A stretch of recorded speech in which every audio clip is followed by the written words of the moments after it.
Aland ಮತಗಳ್ಳತನ case ತನಿಖೆಗೆ SIT ರಚನೆ ಮಾಡಲಾಗಿದೆ. ಪ್ರಕರಣದ ತನಿಖೆಗೆ ನೀಡಿ ಸರ್ಕಾರ ಆದೇಶವನ್ನು ಹೊರಡಿಸಿರುವುದು. ವಿಶೇಷ ತನಿಖಾ ತಂಡ ರಚಿಸಿದೆ ರಾಜ್ಯ ಸರ್ಕಾರ. ಆಳಂದ ಮತಗಳ್ಳತನ ಕೇಸ್ ತನಿಖೆಗೆ ವಹಿಸಿದೆ. ಈಗ ಪ್ರಕರಣದ ತನಿಖೆಗೆ ನೀಡಿ ಸರ್ಕಾರ ಆದೇಶವನ್ನು ಹೊರಡಿಸಿದೆ. ವಿಶೇಷ ತನಿಖಾ ತಂಡವನ್ನು ರಾಜ್ಯ ಸರ್ಕಾರ ರಚನೆ ಮಾಡಿರುವುದು. 3 ಹಿರಿಯ IPS ಅಧಿಕಾರಿಗಳ ಟೀಮ್ ರಚನೆ ಮಾಡಲಾಗಿದೆ.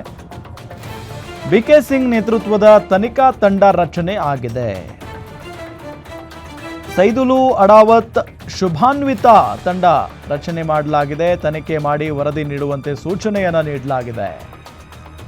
ಮತಗಳವು ಬಗ್ಗೆ ರಾಹುಲ್ ಗಾಂಧಿ ಅವರು ಆರೋಪವನ್ನ ಮಾಡಿದ್ರು. ಹೀಗಾಗಿ ಕೊನೆಗೂ ತನಿಖೆಗೆ ವಹಿಸಿದೆ ಸರ್ಕಾರ. ಆಳಂದ ಮತಗಳನ್ನು ಕೇಸ್ ತನಿಖೆಗೆ SIT ರಚನೆ ಮಾಡಿರುವುದನ್ನು ನಾವು ಗಮನಿಸ್ತಾ ಇದ್ದೀವಿ. ಪ್ರಕರಣವನ್ನು ತನಿಖೆಗೆ ನೀಡಿ ಸರ್ಕಾರ ಆದೇಶವನ್ನು ಹೊರಡಿಸಿರುವುದು. ಇನ್ನು SITಯನ್ನು ರಚನೆ ಮಾಡಿರುವುದು ರಾಜ್ಯ ಸರ್ಕಾರ. 3 ಹಿರಿಯ IPS ಅಧಿಕಾರಿಗಳು ಇರ್ತಾರೆ ಈ ಟೀಮ್ನಲ್ಲಿ. BK ಸಿಂಗ್ ನೇತೃತ್ವವನ್ನು ವಹಿಸ್ತಾರೆ ಈ ತನಿಖಾ ತಂಡದ್ದು. ಅದಾದ ನಂತರ ಸೈದುಲು ಅಡಾವತ್ ಮತ್ತು ಶುಭಾನ್ವಿತ ಇವರಿಬ್ಬರು ಕೂಡ ಅಧಿಕಾರಿಗಳು ಇದ್ದೇ ಇರ್ತಾರೆ. ಸೊ 3 ಈ ಒಂದು SIT ಟೀಮ್ನಲ್ಲಿರ್ತಾರೆ. ಮತಗಳು ಬಗ್ಗೆ ರಾಹುಲ್ ಗಾಂಧಿ ಅವರು ಆರೋಪವನ್ನು ಮಾಡಿದರು. ದೇಶಾದ್ಯಂತ ದೊಡ್ಡ ಮಟ್ಟದಲ್ಲಿ ಚರ್ಚೆ ಆಗ್ತಾ ಇದೆ. ಹೀಗಾಗಿ ಸರ್ಕಾರ ತನಿಖೆಗೆ ವಹಿಸಿರುವಂಥದ್ದು.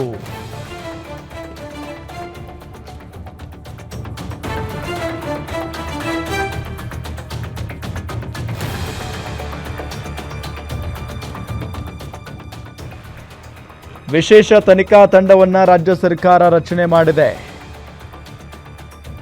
3 ಹಿರಿಯ IPS ಅಧಿಕಾರಿಗಳ ಟೀಮ್ ರಚನೆಯಾಗಿರುವುದು. BK ಸಿಂಗ್ ನೇತೃತ್ವದ ತನಿಖಾ ತಂಡ ರಚನೆಯಾಗಿದೆ. ಸೈದುಲು ಅಡಾವತ್ ಶುಭಾನ್ವಿತ ತಂಡ ರಚನೆಯಾಗಿರೋದು. ಫೋಟೋದಲ್ಲಿ ನಿಮಗೆ ತೋರಿಸ್ತಾ ಇದ್ದೀವಿ. SIT ರಚನೆಯಾಗಿರೋದು. ಅಧಿಕಾರಿಗಳು ರಾಹುಲ್ ಗಾಂಧಿ ಅವರು ಕೆಲ ದಿನಗಳ ಹಿಂದೆ ಆರೋಪವನ್ನು ಮಾಡಿರ್ತಾರೆ. ದೊಡ್ಡ ಮಟ್ಟದಲ್ಲಿ ಮತಗಳ್ಳತನ ಆಗಿದೆ ಅಂತ ಹೇಳಿ.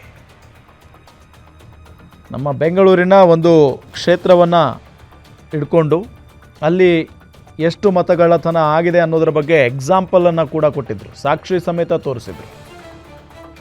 ಹೀಗಾಗಿ ಕೊನೆಗೂ ಈಗ ಸರ್ಕಾರ ಈ ವಿಚಾರವನ್ನು ತನಿಖೆಗೆ ಕೊಟ್ಟಿರೋದನ್ನು ನಾವು ಗಮನಿಸ್ತಾ ಇದ್ದೀವಿ. ಸೊ 3 ಹಿರಿಯ ಅಧಿಕಾರಿಗಳೇ ಇರ್ತಾರೆ ಈ ಒಂದು ತಂಡದಲ್ಲಿ.